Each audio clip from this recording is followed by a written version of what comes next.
ज्ञान का दिया जला दे प्रभु, तू आज मेरे अंतर मन में। दूर अंधेरे हो जाएंगे, ज्योत जलेगी जीवन में। जय बोलिए चारित्र चक्रवर्ती आचार्य श्री शांति सागर जी महाराज की जय। वात्सल्य वारिधि आचार्य सर श्री वर्धमान सागर जी महाराज की जय। परम पूज्य गणाचार्य सर श्री विराग सागर जी महाराज की जय। परम पूज्य श्रमणी गण्यारिका 105 विभा श्री माता जी की जय। हारिका संघ की जय।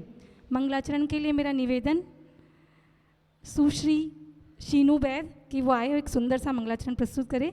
सुश्री शीनू बैद।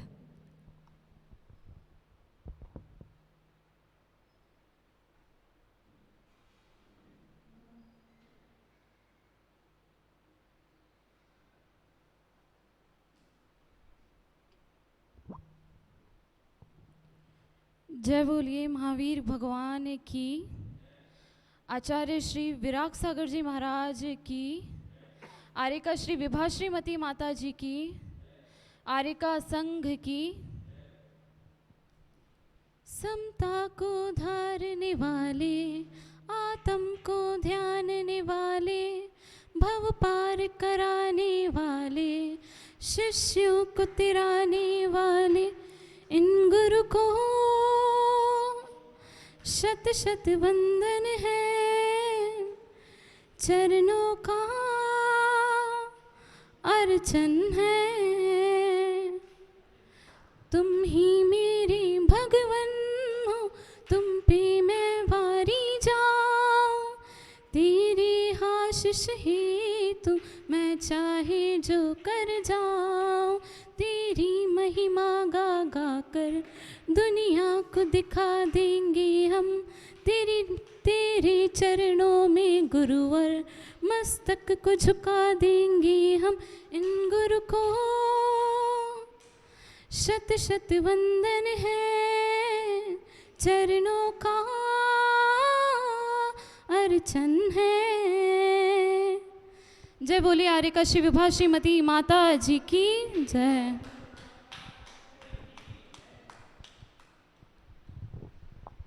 बहुत सुंदर मंगलाचरण सुश्री शीनू बैद के द्वारा। अब हम सभी की ओर से माता जी के चरणों में त्रिबार वंदामी निवेदन करते हुए माता जी अपने प्रकृष्ट वचनों से हम सभी का मार्ग प्रशस्त करें। परम पूज्य श्रमणी गण्यारिका विभा श्री माता जी।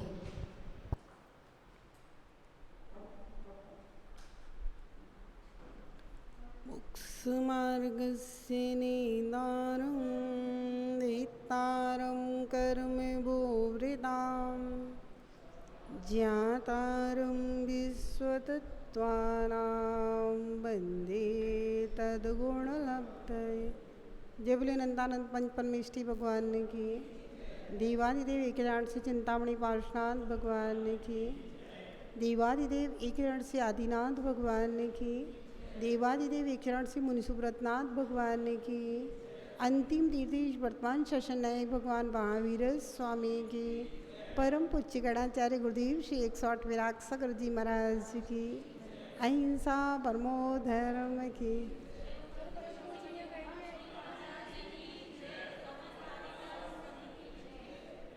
कल हम देख रहे थे वैमानिक देव दो प्रकार के होते हैं, कल्पोपपन्न और कल्पातीत।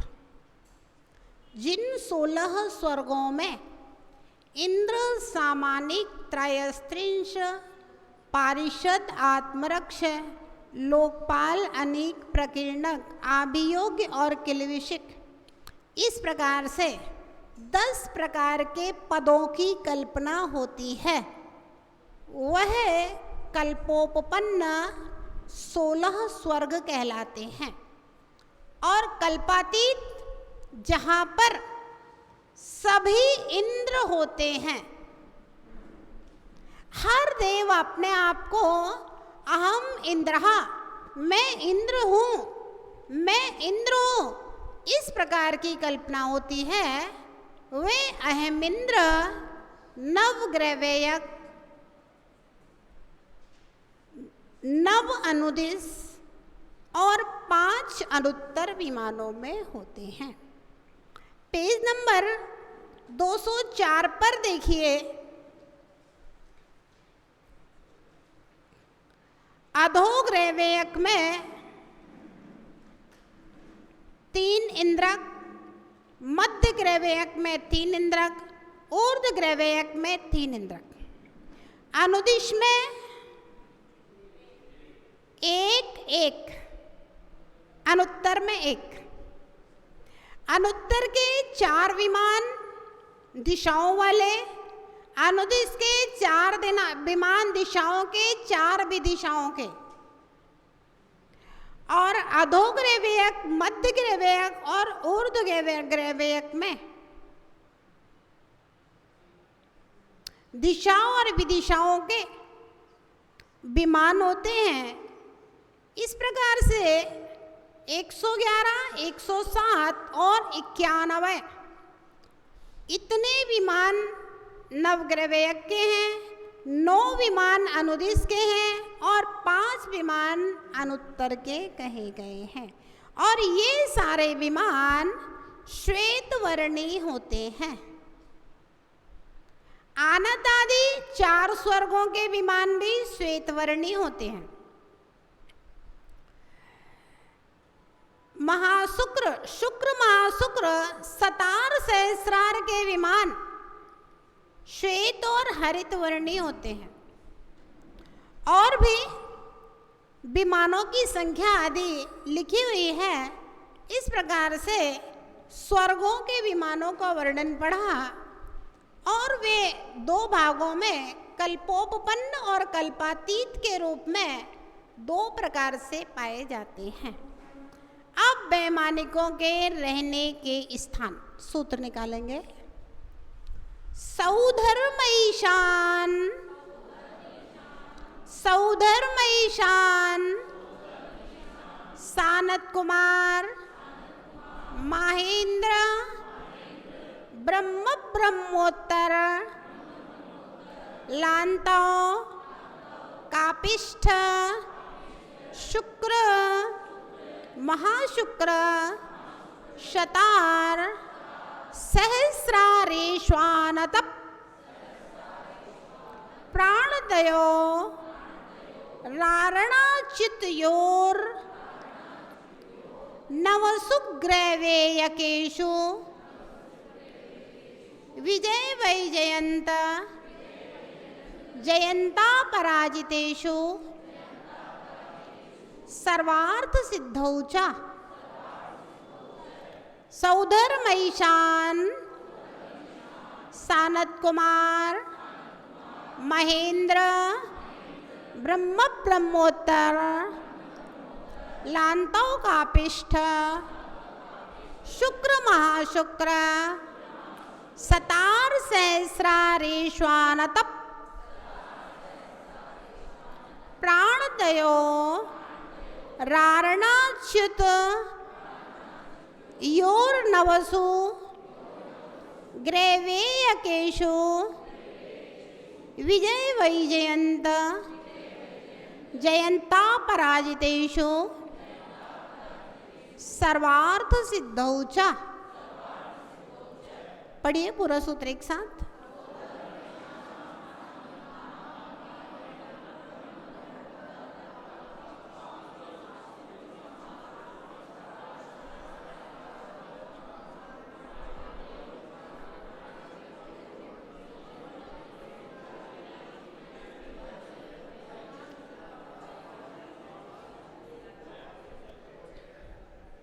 यहाँ पर 16 स्वर्गों के नाम पहले गिनाए गए हैं। सौधर्म, ऐशान, सानत कुमार, महेंद्र, ब्रह्म, ब्रह्मोत्तर, लांतो, कापिष्ठ, शुक्र, महाशुक्र, शतार, सहस्रार, आनत, प्राणत, आरण, अच्युत, ये 16 स्वर्ग होते हैं। अच्युत स्वर्ग के ऊपर नवग्रैवेयक, 9 अनुदिश और 5 अनुत्तर विमान हैं। इनमें अहम इंद्र रहते हैं। 9 ग्रहवेयक एक दूसरे के ऊपर ऊपर हैं। ये क्रमशः अधोग्रहवेयक, मध्य ग्रहवेयक और प्रेम ग्रहवेयक के नाम से जाने जाते हैं। इनमें 9वें ग्रहवेयक के ऊपर अर्ची, अर्ची मालिनी, बैर, बैरोचन, सोम, सोमरूप, अंक और स्वास्तिक आदित्य नामक 9 अनुदिश विमान हैं। इनमें अर्ची आदि क्रमशः 8 दिशाओं में और आदित्य नाम का विमान ठीक मध्य में इंद्रक के रूप में स्थित है। अनुदिश जयंत अपराजित विमान चारों दिशाओं में तथा सर्वार्थ सिद्धि मध्य में एक इंद्रक के रूप में स्थित है। स्वर्गलोक का सामान्य निर्देश। उत्तर कुरु में स्थित मनुष्यों के एक बाल से हीन 425 धनुष 1,61,000 योजन से रहित 7 राजू आकाश में ऊपर ऊपर स्वर्ग पटल स्थित हैं। मेरु की चूलिका के ऊपर उत्तर कुरु क्षेत्रवर्ती मनुष्य के एक बाल मात्र के अंतर से इंद्रक ऋजु विमान स्थित है। लोक के शिखर में 425 धनुष 21 योजन नीचे अंतिम इंद्रक सर्वार्थ सिद्धि की ध्वजा है। शेष 61 इंद्रक इन दोनों के बीच में है। सुनिए आप, जैसे ये सुमेरु पर्वत है ना, सुमेरु पर्वत के बीच में एक बाल का अंतराल छोड़ दीजिए। कौन सा बाल? हमारा आपका बाल नहीं, उत्तम भोगभूमि के मेढ़े का एक एकदम पतला सा बाल, उतना अंतर छोड़ करके 45 लाख योजन का, 45 लाख योजन मतलब मानुषोत्तर पर्वत तक पूरा लवण समुद्र, पूरा कालोदधी समुद्र, आधा पुष्करवर द्वीप, पूरा जम्बू द्वीप और धात्की खंड द्वीप, इतना बड़ा सबसे प्रथम एक ऋजु विमान है। मतलब आप समझ लीजिए कि मनुष्य लोक की छत जैसी हो गई वो पूरा ऋजु विमान तो है।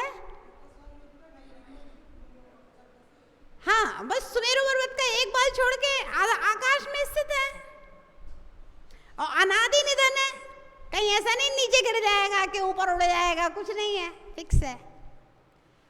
और सबसे अंतिम सर्वार्थ सिद्धि विमान है बीचों बीच में, इसी सीध में जम्बू द्वीप के बराबर का बीचों बीच में, इसके बीच में शेष इंद्रक विमान है।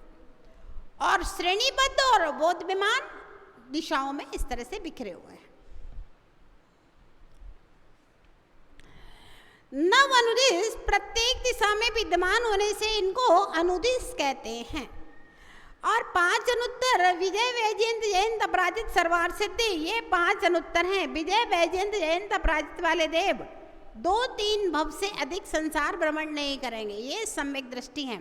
अतः संसार पर विजय प्राप्त कर लेने से, कर्मों के द्वारा जीते नहीं जाने से इनका सार्थक नाम है। सर्वार्थ सिद्धि, इसके सर्व अर्थों की सिद्धि हो गई है। इनमें रहने वाले देव एक भवातारी हैं, इसलिए इनका नाम सर्वार्थ सिद्धि है। विषय में अगर कोई विषय समझ में नहीं आया हो तो पूछ लीजिए। हाँ,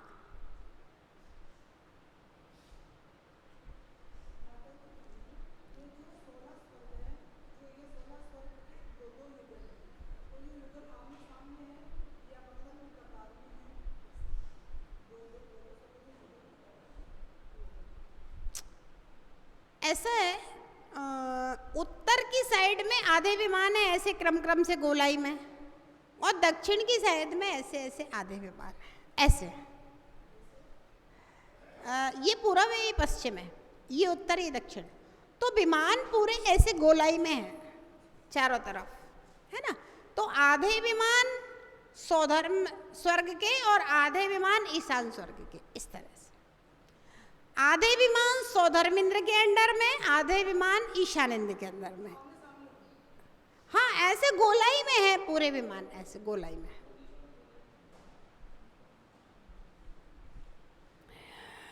16 स्वर्गों के 12 इंद्र, सौधर्म स्वर्ग का सौधर्मेंद्र, ईशान स्वर्ग का ईशान इंद्र, सानत कुमार स्वर्ग का सानत कुमार इंद्र, महेंद्र का महेंद्र। अब देखिए, ब्रह्म ब्रह्मोत्तर का एक इंद्र ब्रह्मा, लांताओं का अभिष्ट का एक इंद्र लांताओ, शुक्र महाशुक्र का एक इंद्र शुक्र, और शतार सहस्रार का एक इंद्र शतार, आनत स्वर्ग का एक इंद्र आनत, प्राणत का प्राणत, और आरण का आरण, और अच्युत का अच्युत इंद्र। इस प्रकार से ये वैमानिक देवों की इंद्रों की व्यवस्थाएं हैं। देवों की उत्पत्ति, अब देखिए वैमानिक स्वर्गों में देवों की उत्पत्ति किस प्रकार से हुआ करती है। पूर्वांचल में सूर्योदय की तरह देव उपाद सैया में उत्पन्न होते हैं। ध्यान रखना, देव माता के गर्भ से उत्पन्न उपाद सैया, बहुत सुंदर उपाद सैयाएं बनी रहती हैं, और वो भी ढकी हुई बक्से की तरह पैक रहती हैं। उसके अंदर उत्पत्ति हो जाती है। जब पूरे युवा हो जाते हैं, वस्त्र आभूषण सब पहन जाते हैं, फिर वो अपने आप ऑटोमेटिक खुलने की व्यवस्था होती है। और जब वो उपाद सैया खुलती है, उस समय पूरे वाद्य यंत्र बचेंगे, देवलोक पुष्पों की वृष्टि करेंगे, जय जयकार होगा, गुणगान होगा, घंटे भेरी, देवांगनाएं नृत्य करेंगे। ऐसे उत्सवों के साथ देवों का जन्म होता है। ध्यान रखना, यहाँ पर जिनका सल्लेखना समाधि महोत्सव होता है, सल्लेखना को हमारे यहाँ महोत्सव कहा गया है। उत्सव है, रोने का काम नहीं है। अगर कोई व्रती बन करके, साधु बन करके अगर मरण को प्राप्त होता है सल्लेखना पूर्वक, सल्लेखना महोत्सव, तो यहाँ पर जिनके सल्लेखना के साथ में महोत्सव होते हैं, वे वहाँ जन्म लेते हैं, तो उस समय भी उत्सव हुआ करते हैं। और जो यहाँ रोते रोते मरते हैं, चीखते चिल्लाते हुए मरते हैं, वे नरकों में जाकर के चीखते चिल्लाते हुए पैदा होते हैं। हाँ, इसलिए हमारे यहाँ कहा है कि सबको समाधि मरण भावना, सल्लेखना की भावना आना चाहिए। दिन रात मेरे स्वामी,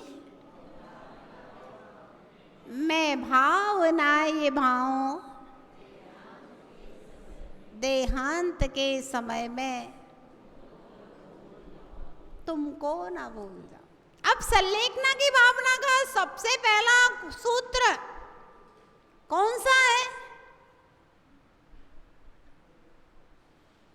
शत्रु अगर कोई हो, संतुष्ट उसको कर दूं, समता का भाव धर के। सबसे पहला सूत्र है, क्योंकि काय को क्रस करना तो सरल है, खाने पीने का त्याग करना सरल है, लेकिन कसाय को क्रस करना, कसाय को क्रस करना बहुत कठिन है। किसी के साथ प्रेम से रह पाना ये बहुत कठिन है, क्योंकि आजकल ऐसे ऐसे स्वभाव हैं लोगों के कि बड़ी कठिन दशा है। अगर आप शांति से बैठना भी चाहो ना, तो अगले की ऐसी प्रतिक्रियाएं होंगी कि आपको शांति से सुशील भैया बैठने नहीं देगा, कहीं ना कहीं आपको क्रोध पैदा हो ही जाएगा। तो क्षमा का भाव, समता का भाव जो है ना, ये बहुत कठिन का काम है। जब तक कोई व्यक्ति अपने अंदर ऐसा नहीं सोचे कि भैया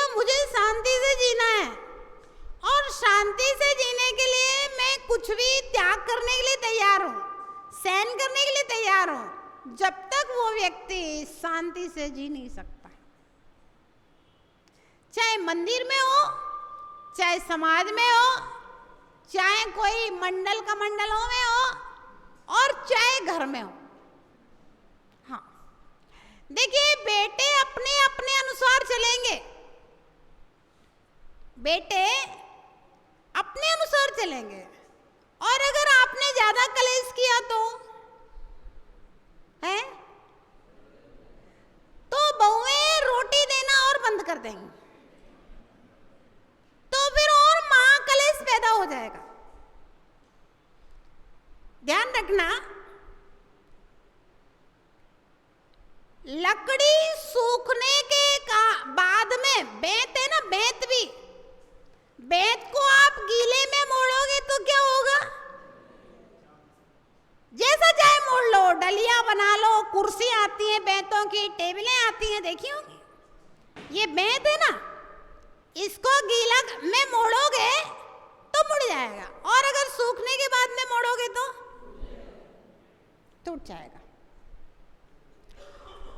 और सुखाने के बाद में भी अगर आपने पानी में डाल के फिर मोड़ा तो भी मुड़ जाएगा। ऐसे छोटे बच्चे होते हैं ना, वो बेंत के जैसे होते हैं, गीली बेंत।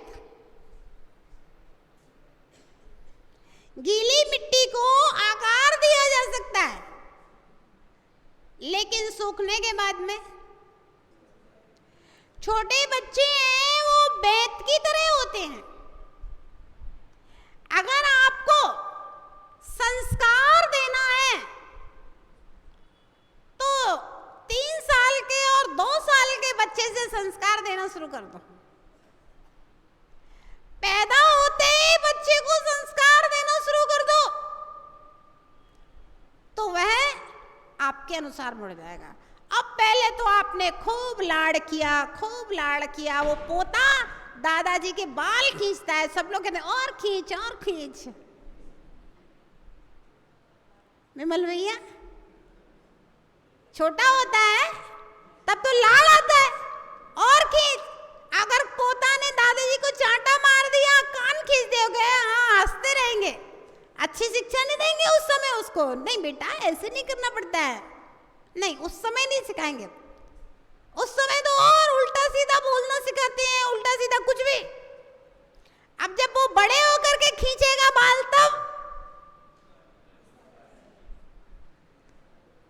तब आंसू बहाने के अलावा कोई मार्ग नहीं होगा। करते रहो, गुस्सा से क्या होगा? कुछ नहीं वाला गुस्सा करने से। अरे भैया आपका बच्चा छोटा है, ठीक है रोज स्कूल जाता है, हम इस बात को स्वीकार करते हैं। कम से कम सप्ताह में 1 दिन तो आप अपने बच्चे को साथ में लेके आओ कलश कराने के लिए। 1 दिन तो आप अपने बच्चे को पूजा कराओ अपने साथ में बैठ करके। त्योहार का दिन है, चलो बच्चे को साथ में लेके आओ। 10 लक्षण पर्व है, जिस दिन छुट्टी है, बच्चे स्कूल नहीं जा रहे हैं, चलो भाई पूजा नहीं करना, कलश कराने के लिए लेके आओ साथ में। भाई 10 दिन कलश करना है, गुरु के दर्शन करने के लिए आते हो, बच्चों को साथ में लेकर के आओ। अभी अगर संस्कार डाल दोगे तो ये संस्कार छूट भी जाएंगे, फिर भी स्मृति में रहेंगे, याद आ जाएगा। और अगर बचपन से कोई संस्कार नहीं डाले, 8 साल का बच्चा हो उसको जिनालय में ले जाना चाहिए, अभिषेक कराना चाहिए, शांति धारा कराना चाहिए। 8 साल का बच्चा हो, चलो धोती दुपट्टा पहनो, साड़ी पहनो, चलो गुरु के हाथ में एक ग्रास रखो, संस्कार पढ़ेंगे। और आपने बचपन में संस्कार नहीं दिए तो फिर जब वो शराब की बोतलें ला करके फ्रिज में रखेगा तब समझ में आएगा। शराब की बोतलें जब फ्रिज में रखेंगी जाएंगी और अपने 10 दोस्तों के साथ में होते ही डाइनिंग टेबल के ऊपर वे बोतलें खुलेंगी तब समझ में आएगा। इसलिए भैया संस्कारों की जो बात है वो तो बचपन से होना चाहिए। हमारे यहाँ पर्युषण पर्व, अष्टानिका पर्व इसीलिए आते हैं। अनंतमती की कथा में आता है उनके माता पिता अष्टानिका में 8 दिन संयम ग्रहण करने गए थे, तो कहा गुरुजी बेटी के लिए भी ब्रह्मचर्य व्रत दे दो। तो हाँ, आशीर्वाद दिया, और अनंतमती ने तो जीवन भर के लिए व्रत ले लिया। अकलंक निकलंक स्वामी की कथा में भी इसी प्रकार से आता है। अकलंक निकलंक दोनों बच्चे थे और माता पिता अष्टानिका पर्व के लिए गुरु से श्रीफल चढ़ा के आशीर्वाद लेने गए थे, 8 दिन संयम पूर्वक रहेंगे। तो अकलंक निकलंक के लिए भी कहा बच्चों को भी व्रत दे दीजिए, और गुरुजी ने आशीर्वाद दे दिया। तो जब विवाह की बात की तो बोले पिताजी आपने ही तो व्रत दिलवाया था गुरुजी के सामने। तो उन्होंने कहा वो तो 8 दिन के लिए दिलवाया था। बोले उस समय मेरे लिए तो कोई ऐसी बात नहीं हुई थी समय सीमा की, और हमने तो जीवन भर के लिए ले लिया। तो ध्यान रहे, ये संस्कारों की बात है। बचपन में अगर संस्कार होंगे, मैना सुंदरी को उनके पिता ने पहले ही हारिका के पास पढ़ने के लिए भेज दिया था, तो वो पढ़ लिख करके अच्छे संस्कारों से संस्कारित थी। जितनी भी सती स्त्रियां हुई हैं, सबने बचपन में जैन शास्त्रों के अध्ययन किए हैं, इसलिए उनके मन में इतनी दृढ़ता और इतने शील व्रत पालन करने की भावनाएं थी। और जब आप कुछ पढ़ाएंगे लिखाएंगे नहीं, बच्चों में कोई संस्कार ही नहीं देंगे, मोबाइल पकड़ा दिया है, अब तो कोरोना ने तो और कर दिया, मोबाइल से ही पढ़ाई होती है, पता ही नहीं पढ़ रहे हैं कि क्या कर रहे हैं बच्चे। तो ध्यान रहे, यहाँ जो रोते रोते चीखते चिल्लाते मरते हैं, वे नरकों में चीखते चिल्लाते हुए पैदा होते। और यहाँ जो सल्लेखना महोत्सव पूर्वक मृत्यु को प्राप्त होते हैं, समाधि पूर्वक जो मरण का वर्ण करते हैं, वे लोग स्वर्गों में जाकर के महोत्सवों के साथ में उत्पन्न हुआ करते हैं।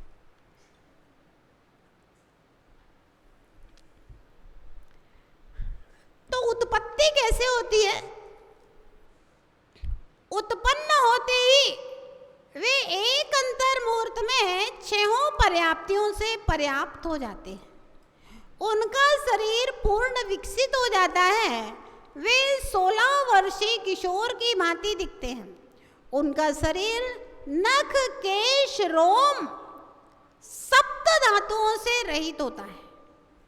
जैसे ही देव अपनी उपास शैया में उत्पन्न होते हैं, वहाँ के कपाट स्वतः खुल जाते हैं, कोई खोलता नहीं है, ऑटोमेटिक व्यवस्था। उसी समय आनंद वेरी बजती है, अनुराग युक्त देव देवतियां नवजात देव की जय जयकार स्तुति करते हुए उनके स्वागत में उपस्थित होते हैं। देवों का समूह देखकर नवजात देव को आश्चर्य होता है। उसी समय उसे अवधि ज्ञान अथवा विभंग ज्ञान उत्पन्न होता है। अपने अवधि ज्ञान से यह जानकर पूर्व पुण्य के कारण मुझे यह प्राप्त हुई है, कुछ देव सम्यक तो ग्रहण कर लेते हैं। तत्पश्चात सरोवर में स्नान और पट्ट स्वरूप अभिषेक और अलंकारों को प्राप्त कर सम्यक दृष्टि देव स्वप्रेरणा से और मिथ्या दृष्टि देव अन्य देवों के द्वारा संबोधित किए जाने पर जिनेंद्र भगवान का पूजन और अभिषेक में प्रवृत्त होते हैं। उसके बाद सभी देव अपनी आयु पर्यंत इंद्रिय सुख सागर में निमग्न रहते हैं और सम्यक दृष्टि देव समय समय पर जिनेंद्र भगवान की आराधना करते रहते हैं। इस प्रकार से देवों की उत्पत्ति होती है। इस विषय में अगर किसी के मन में कोई प्रश्न आया हो तो पूछ सकते हैं? उनका भी ऐसे ही होता है। वैमानिकों का थोड़ा ज्यादा उत्सव पूर्वक होता है, उनका थोड़ा सा 19-20 अंतर रहता है। उपासया मतलब जन्म लेने की एक बिस्तर टाइप का कह लीजिए, सैया। पलंग जैसे अपना होता है ना, तो अपने पलंग खुले हुए रहते हैं, उनकी ऐसी उपासया बनी रहती है और उसमें ऊपर से कपाट बंद रहता है, तो उसके अंदर जन्म हो जाता है तो फिर अपने आप का पाठ खुल जाता है। जैसे पलंग टाइप का, सैया है ना पलंग, उपात सैया उत्पन्न होने का पलंग, देवों के उत्पन्न होने का स्थान। हाँ सुशील भैया, विभंग ज्ञान, जो मिथ्या दृष्टि देव होते हैं उनके कुअवधि ज्ञान को विभंग ज्ञान भी कहते हैं। हाँ अच्छा, 6 पर्याप्तियां कौन कौन सी होती हैं? 6 पर्याप्तियां होती हैं। पहली पर्याप्ति आहार पर्याप्ति।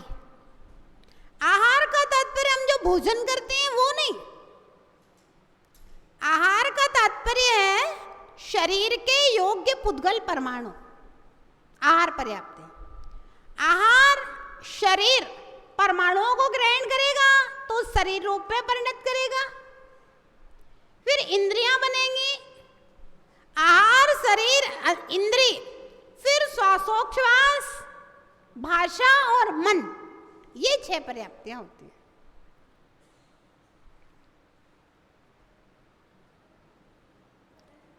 हाँ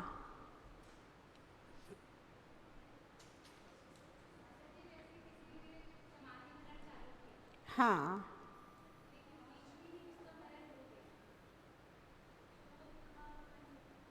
समाधि मरण किसी ने चालू किया, बीच में ही मरण हो गया।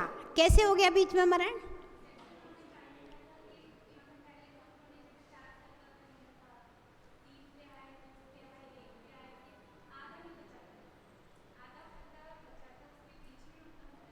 कोई दिक्कत नहीं है, समाधि मरण चालू कर दिया है, उसके बाद अगर मरण होता है तो वो समाधि मरण ही है। हाँ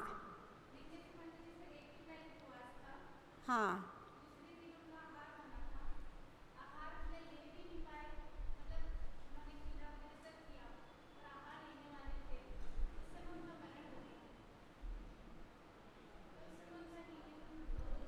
जब मरण का समय होता है ना तो उनके नजदीक समझदार लोग होना चाहिए।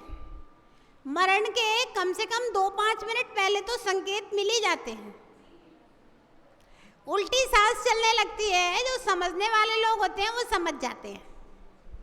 समझने वाले लोग होते हैं ना, उनको समझ में आ जाता है। उल्टी सांसें जब चलती हैं ना समझ में आ जाता है, और जब उल्टी सांसें चलती हैं तो फिर तुरंत सब हटा के 1 मिनट में 4 प्रकार के आहारों का त्याग करा देते हैं आजीवन के लिए। फिर भी उनकी भावना संलेखता समाधि की है और उन्होंने भा लिया है भावना, तो समाधि मरण ही है।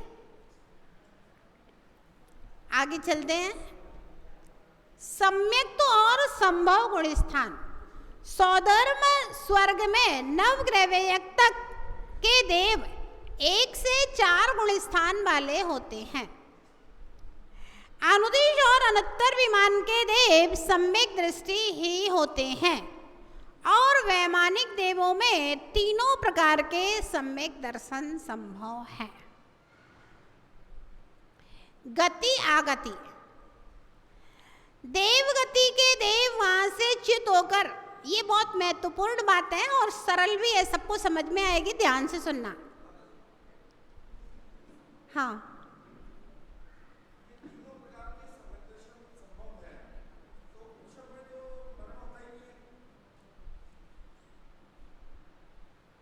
मरण नहीं होता है, वहां पर उत्पन्न होने के बाद देवों में तीनों प्रकार के संभव है, ऐसा कह रहे हैं। देव बनने के बाद में देवों को तीनों प्रकार के सम्यक्त होते हैं, ऐसा कह रहे हैं। गति आगति ध्यान से सुनना। देव गति के देव वहां से च्युत होकर मनुष्य और त्रियंच गति में ही उत्पन्न होते हैं। देव देव में उत्पन्न नहीं होगा और देव नारकियों में उत्पन्न नहीं होगा, त्रियंच बन सकता है। उनमें भी सम्यक दृष्टि देव नियमतः कर्म भूमि के मनुष्यों में ही जन्म लेते हैं। सम्यक दृष्टि देव त्रियंच नहीं होते हैं। सौधर्म शान स्वर्ग के मिथ्या दृष्टि देव संगी पंचेंद्री कर्म भूमि के मनुष्य और त्रियंच हो सकते हैं। तेज कायिक वायु कायिक को छोड़कर बादर एक इंद्रिय पर्याप्त जीवों में उत्पन्न होते हैं। मतलब भवनत्रिक के और पहले दूसरे स्वर्ग तक के देव पृथ्वी कायिक, जल कायिक और वनस्पति काय में पैदा हो सकते हैं। सानत कुमार से लेकर यानी कि तीसरे स्वर्ग से लेकर 12वें स्वर्ग तक के देवों की मनुष्यों और संगी पंचेंद्रिय पर्याप्त त्रियंचों में उत्पत्ति हो सकती है। उससे ऊपर के देव नियमतः मनुष्य गति में ही जन्म लेते हैं। इस प्रकार की मनुष्य और त्रियंच मर के देव बन सकते हैं और देव मृत्यु करके एक इंद्रिय से लेकर के पंचेंद्रिय तक मनुष्य और त्रियंच हो सकते हैं। आगति संगी पंचेंद्रिय मनुष्य और त्रियंच ही वैमानिक देवों में उत्पन्न होते हैं। उनमें भी मिथ्या दृष्टि तपस्वी 12वें स्वर्ग तक जाते हैं। ये जो मिथ्या तप करने वाले हैं ना, पंचाग्नि तप कर रहे हैं, कोई 40-40 दिन का उपवास कर रहे हैं, 108 दिन का उपवास कर रहे हैं, सुनने में आता है ना अजैन साधु लोग भी।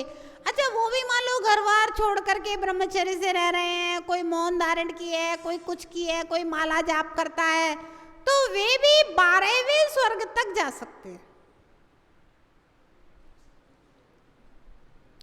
अविरत सम्यक दृष्टि और देशवर्ती मनुष्य त्रियंच अच्युत यानी कि 16वें स्वर्ग तक जा सकता है। मतलब त्रियंच जीव भी 16वें स्वर्ग तक जा सकते हैं। हाँ, अविरत सम्यक दृष्टि मतलब अप्रति सम्यक दृष्टि। अच्युत स्वर्ग के ऊपर जिन लिंगधारी मुनि ही उत्पन्न होते हैं। मैंने बताया था ना 16 स्वर्गों के ऊपर नव ग्रहवयक, नव अनुरी और 5 अनुत्तरों में मुनि ही जाते हैं। वस्त्रधारी नहीं जाएगा, छुल्लक छुल्लिका तक नहीं जाएगी, एलक भी नहीं जाएगा, नियम से मुनि नहीं जाएगा। मिथ्यात्वी मुनि भी जिन लिंग के महात्म से नवग्रहवयक तक उत्पन्न होते हैं, उनके ऊपर भावलिंगी दिगंबर मुनि ही उत्पन्न होते हैं।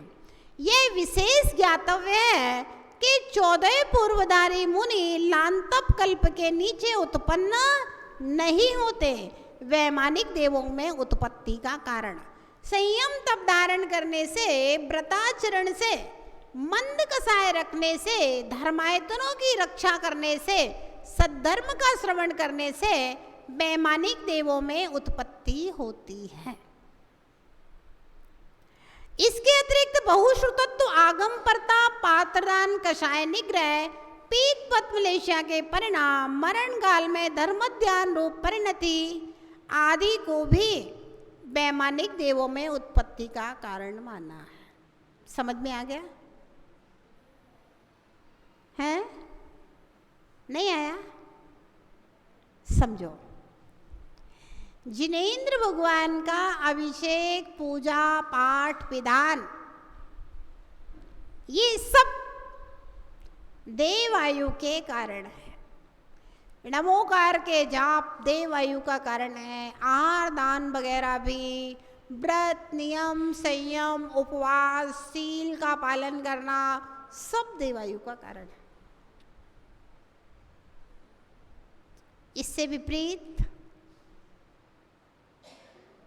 और धन कमाओ और धन कमाओ और धन कमाओ, चाहे झूठ बोलो, चाहे सच बोलो, चाहे हिंसा करो, चाहे चोरी करना पड़े, चाहे कुशील करना पड़े, लेकिन धन कमाना चाहिए।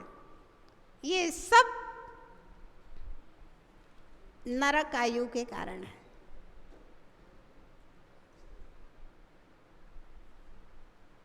अब देख लो भैया, आप अपने बच्चों में कितने देवायु के कारणों के संस्कार देती हो और कितने नरकायु के कारणों के संस्कार देते हो। आजीविका कमाने की मनाही नहीं है, ध्यान रखना। आजीविका के साधन तो जुटाना, आजीविका की व्यवस्थाएं बनाना, पढ़ाना लिखाना सब करना, आलसी प्रमादी मत बनाना अपने बच्चों को। लेकिन सब कुछ करने के साथ साथ में अगर आपने सदाचार के और संयम के, भगवान की भक्ति और गुरु सेवा के संस्कार नहीं दिए भैया, तो आपके सारे संस्कार, आपकी सारी शिक्षाएं अमृत की तरह विष सिद्ध होंगे, फूलों की तरह शोल सिद्ध होंगे आपके सारे संस्कार और शिक्षाएं।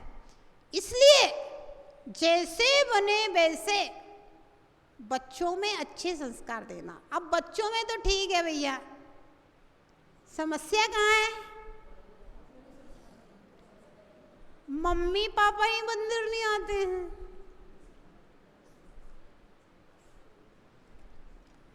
अब मम्मी पापा में ही धर्म भावना नहीं है,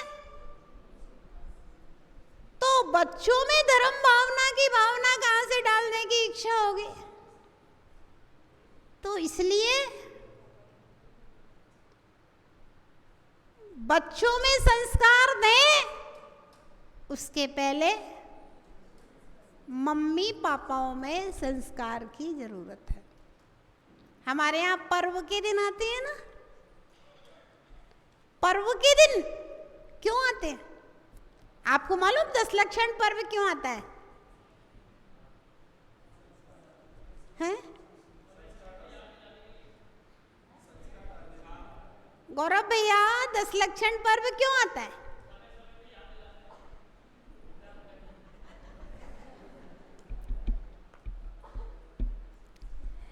दस लक्षण धर्मों को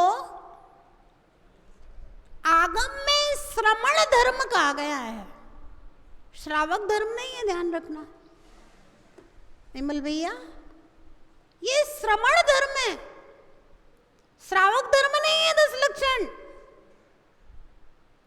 श्रावक धर्म तो श्रावक की 11 प्रतिमाएं हैं, अष्टमूल गुण, 11 प्रतिमाएं, सप्त व्यसन का त्याग, ये श्रावक धर्म है। 10 लक्षण को श्रमण धर्म कहा गया है। और श्रमण धर्म का तात्पर्य है जिस दिन से दीक्षा के संस्कार हुए हैं, ये धर्म आपके 10 दिन के लिए नहीं है, 365 दिन के साधुओं के लिए। अब उन श्रमण धर्मों की इतनी महिमा है, इतनी महिमा है कि वे श्रमण धर्म आत्मा को परमात्मा बनाने की सामर्थ्य रखते हैं।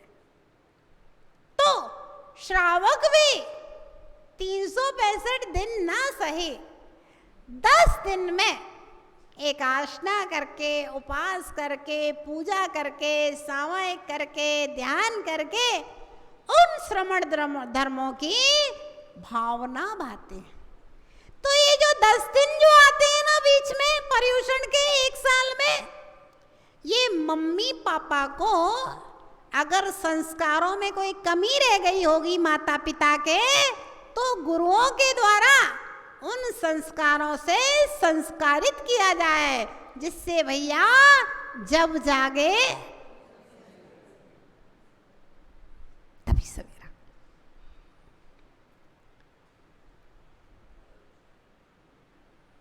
एक सेठ था,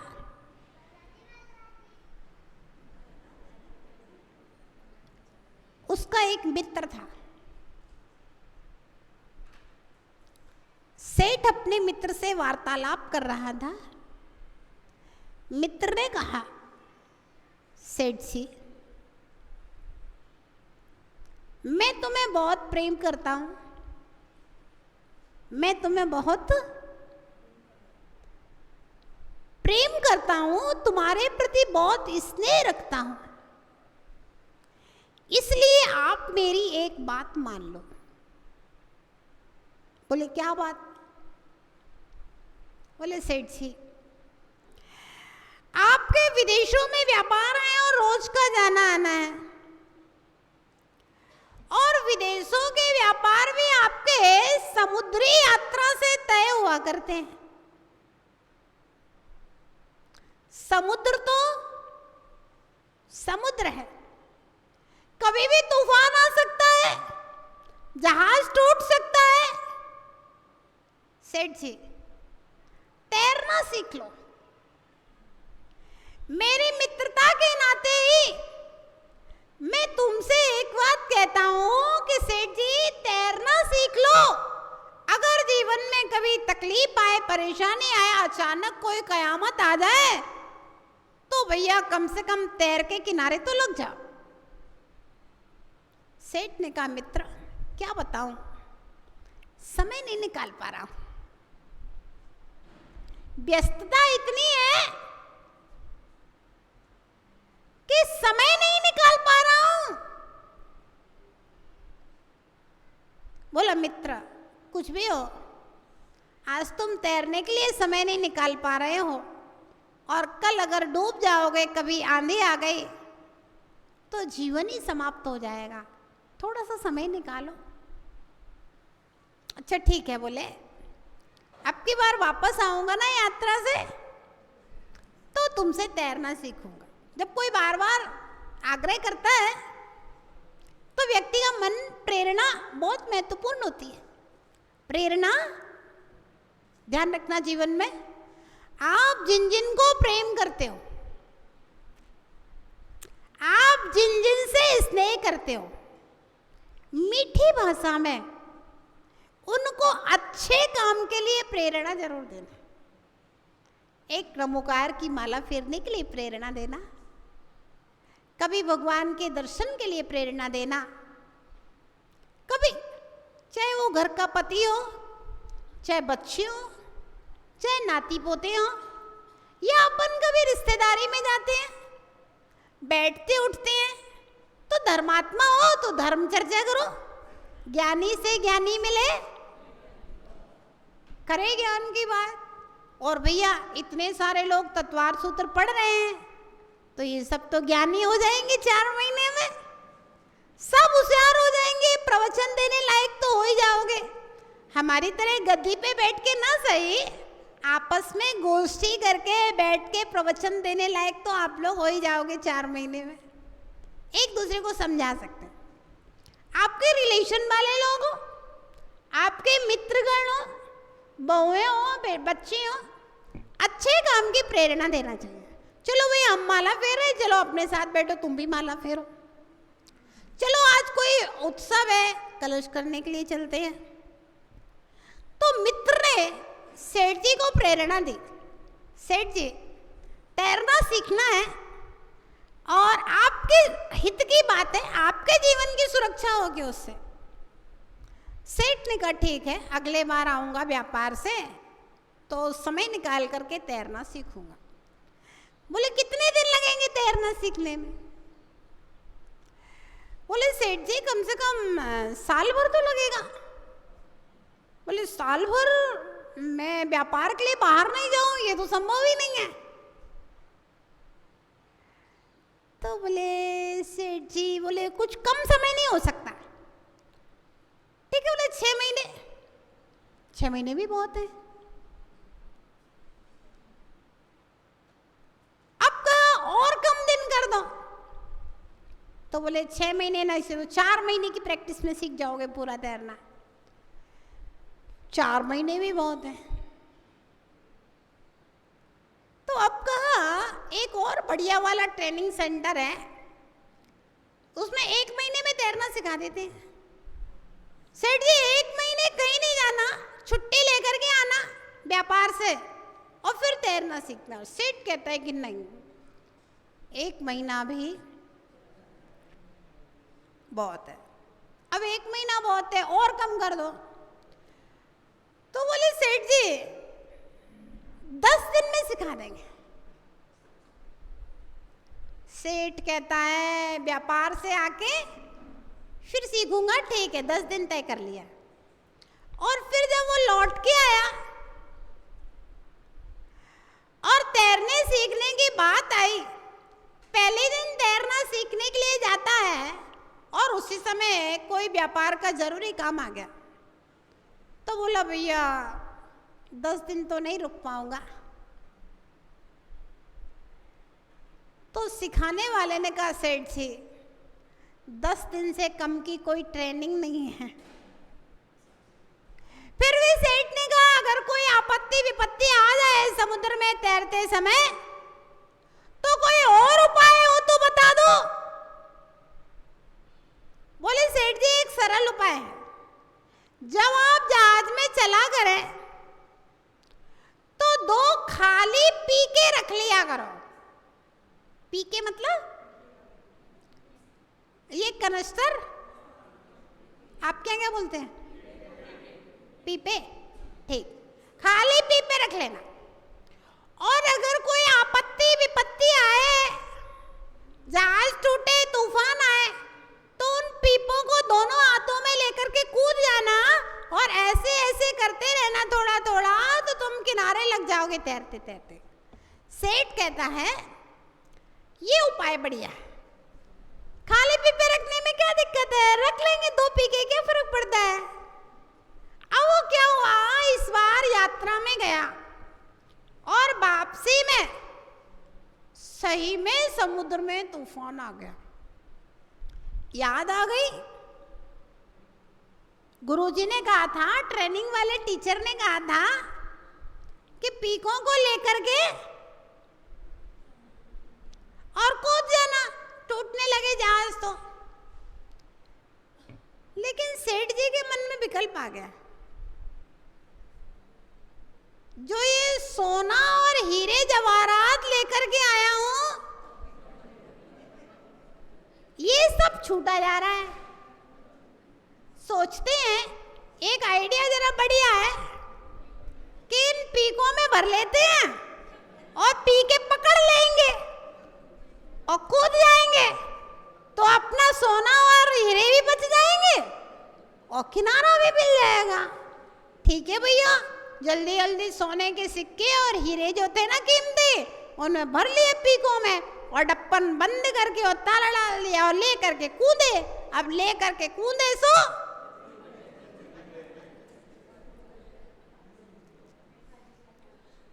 डूब गए। मतलब अगर गुरुजी शिक्षा देते हैं तो लोगों को ऐसा लगता है कि गुरुजी की कुछ अटकी है, हैं?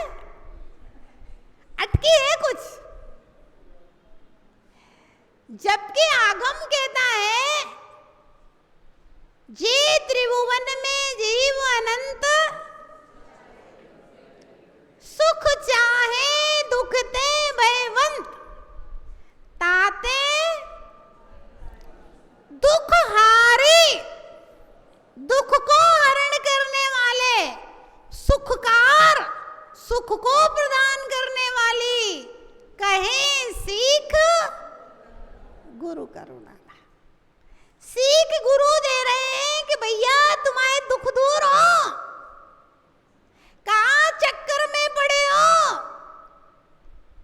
कितनी सी जिंदगी है, अगर ऐसे गोरख धंधों में लगे रहोगे तो अगले जन्म में गधा बन करके बोझा, इस जन्म में भी गधा बन करके बोझा ढो रहा है, अगले जन्म में ओरिजिनल गधा बन के बोझा ढोएगा।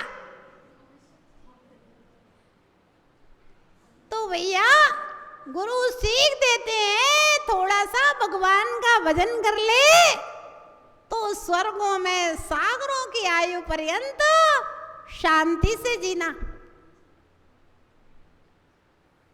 सीखने की कला सीखने के लिए, तैरने की कला सीखने के लिए भवसागर में भैया साल भर चाहिए।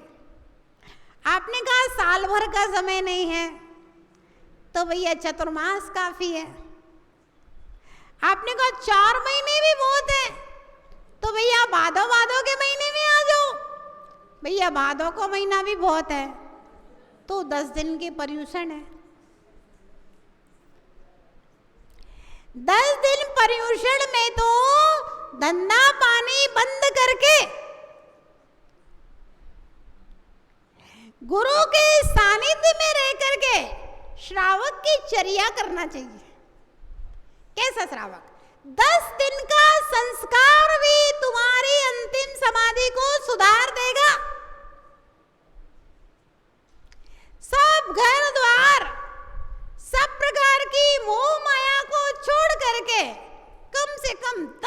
दिन तो भगवान का भजन करना चाहिए, सामायिक करना चाहिए, पूजा पाठ करना चाहिए, उपदेश सुनना चाहिए, जिनवाणी सुनना चाहिए, कम से कम 10 दिन तो सुनो। अब का अभी 10 दिन का भी समय नहीं है माता जी, तो भैया अब कोई आपके कल्याण का दूसरा उपाय फिर कहा तैरना, तो कैसे तैरना? खाली पी के छोड़ो ये आरंभ परिग्रह। लेकिन नहीं, जब अंतिम समय भी आता है तब भी लगता है कि पीकों में भर लो सोना चांदी, ऊपर साथ में ले जाएंगे।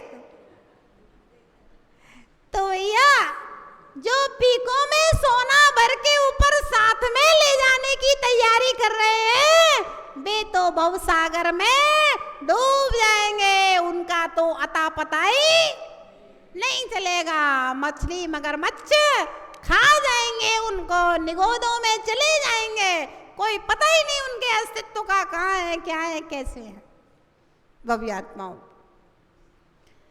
पर्युषण महापर्व आ रहे हैं, है ना। और पर्युषण पर्व में ये मत सोचना अच्छी अच्छी साड़ियां पहन लें, नहीं। 4 साड़ियां रख लेना, 10 दिन में 4 ही साड़ियां पहनना। कितनी?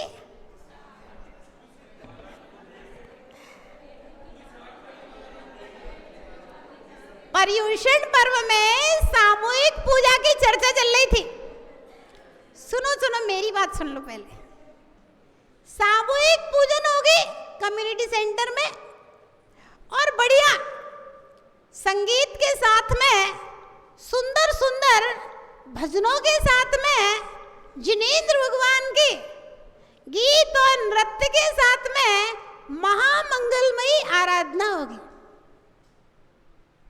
उसमें छोटे बच्चों से लेकर के 8 साल से लेकर के 80 साल तक के लोग एक साथ जिनेंद्र भगवान की आराधना करेंगे।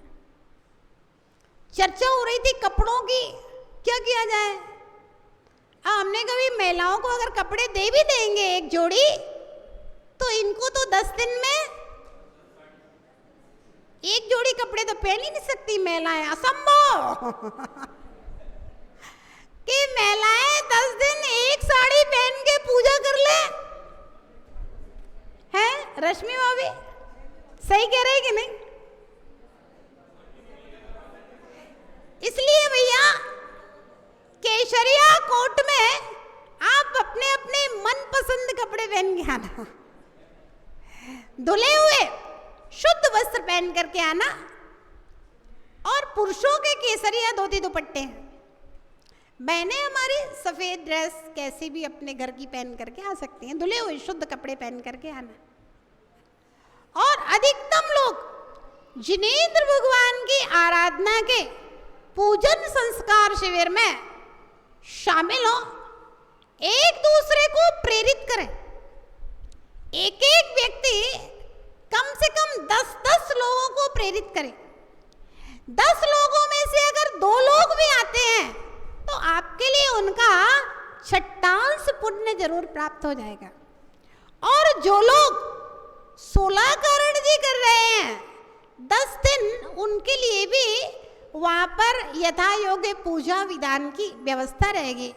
और जो लोग पर्युषण के 10 उपवास करने वाले हैं, उनके लिए भी वहाँ पर पूजा, सामायिक स्वाध्याय वगैरह जो भी क्रियाएं होती हैं, उन सब की सामूहिक व्यवस्था रहेगी, जिससे बहुत सारे लोग बेचारे जानते नहीं हो गए, हम उपवास कर लिया, हम क्या करें, क्या पढ़ें। तो भैया, और जो लोग उपवास नहीं भी करेंगे, एकादशना करेंगे, तो उनके लिए भी सामूहिक जिनेंद्र भगवान की आराधना संध्या के समय श्रावक प्रतिक्रमण ध्यान, और दोपहर के समय जो हमारी द्वादशांग जिनवाणी का सार कहा जाता है, ऐसे तत्वार सूत्र ग्रंथ के 10 अध्यायों का प्रतिदिन वाचन और एक एक दिन एक एक अध्याय का शुद्ध उच्चारण और अर्थ बताया जाएगा। तो इस प्रकार से दिन भर की चर्या, ये तो सामूहिक क्रियाएं थी। इसके अलावा भी जो व्रती लोग रहेंगे उनकी सब प्रकार की व्यवस्था है वहां पर रहेंगी, जिससे 10 दिन में लोग अच्छे ढंग से अपना धर्म ध्यान करके अतिशय पुण्यार्जन कर सके। ध्यान रहे, ये 10 दिन जो है ये भव सागर से तैरने की कला सीखने के लिए है।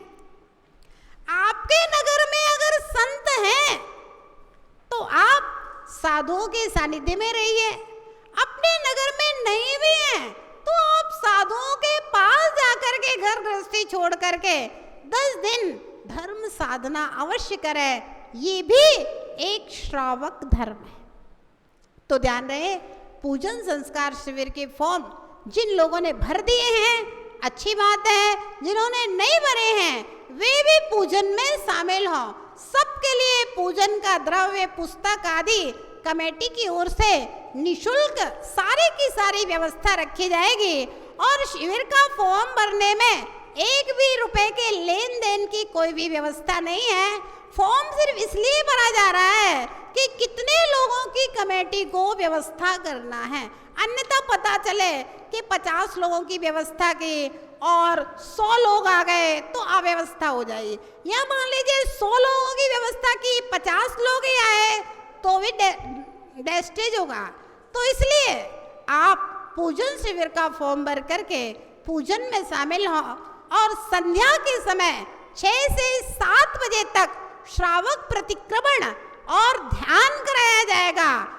पर्यूषण में तो 5 साढ़े 5 तक खा पी करके, जिन्हें पानी पीना है, दूध फल लेना है, लेकर के फ्री हो जाना चाहिए।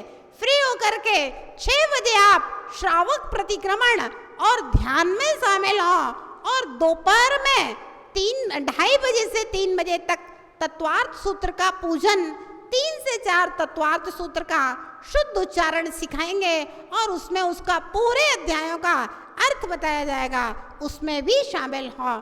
इस प्रकार से ये सामूहिक कार्यक्रम है। इसके अलावा जो व्रती रहेंगे उनके लिए पूजा पाठ एक्स्ट्रा, जो भी व्रत बीच बीच में महिलाओं के भी आएंगे तो उनके भी जो व्रत का विधान आदि उद्यापन है वो सब भी अपन वहाँ पे करा देंगे। सारी व्यवस्थाएं कमेटी के द्वारा की गई हैं। तो इस प्रकार से पर्यूषण पर्व में विशेष ध्यान रखें। आप अपनी अपनी कॉलोनियों में अपने अपने जो भी लोग हैं सब एक दूसरे के लिए संकेत कर दें, समाचार दे दें और समूह के साथ में बड़ी भारी संख्या में जिनेंद्र भगवान की महाअर्चना पूजा में शामिल हों। जय बोलिए महावीर भगवान की।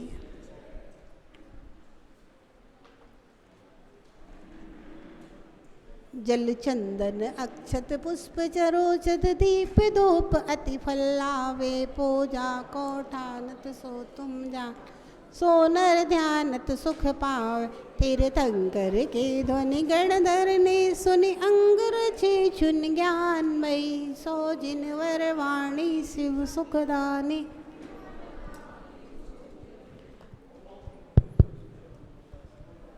ओम जिनवर उद्भव सरस्वती माता अर्घम निर्वाम ते स्वाहा।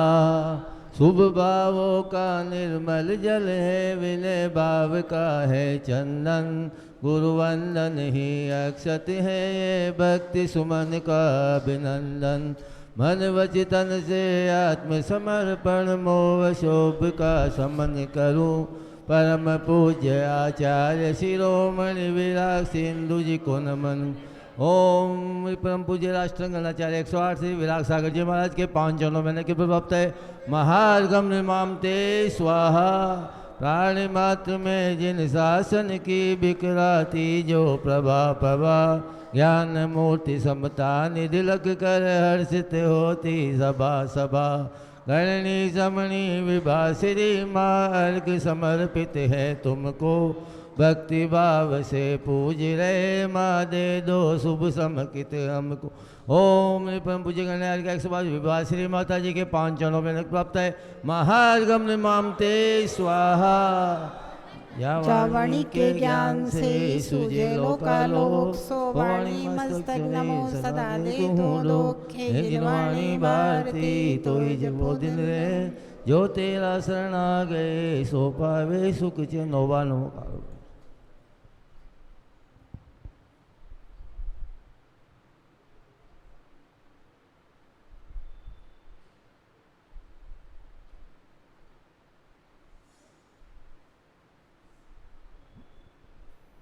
ये बोले द्वारस्वामी जिनवाणी माता की जय, बोलो विवाह श्री माता जी की जय, समस्त आज का संघ की जय।